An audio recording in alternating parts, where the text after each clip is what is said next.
એક મહત્વના સમાચાર સામે આવી રહ્યા છે। સલમાન ખાનના ઘરની બહાર ગોળીબાર થયો છે। મહત્વના સમાચાર મુંબઈથી પ્રાપ્ત થઈ રહ્યા છે।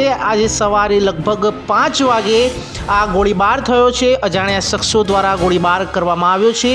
ત્યારે સલમાન ખાન ગેલેક્સી એપાર્ટમેન્ટમાં રહે છે અને ગેલેક્સી એપાર્ટમેન્ટમાં અફરાતફરીનો પણ માહોલ જોવા મળ્યો હતો। ત્યારે આજે સવારે લગભગ 5 વાગે બે અજાણ્યા લોકો દ્વારા બાંદ્રામાં સલમાન ખાનના ઘરની બહાર ગોળીબાર કર્યો હતો। ત્યારે પોલીસને 3 રાઉન્ડ ફાયરિંગની માહિતી મળી છે। ત્યારે મુંબઈ પોલીસની ક્રાઇમ બ્રાન્ચની ટીમ વધુ તપાસ હાથ ધરી છે અને ઘટના સ્થળે પહોંચી છે।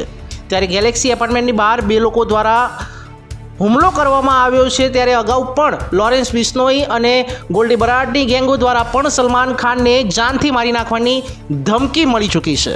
ત્યારે આજે વહેલી સવારે સલમાન ખાનના ઘરે સવારે 5 વાગ્યાની આસપાસ બે અજાણ્યા શખ્સો વિરુદ્ધ તપાસ પોલીસે હાથ ધરી છે અને ફાયરિંગની ઘટના ઘટી છે। દિવ્ય સરદાર ન્યૂઝ, સબ પર નજર, સબકી ખબર।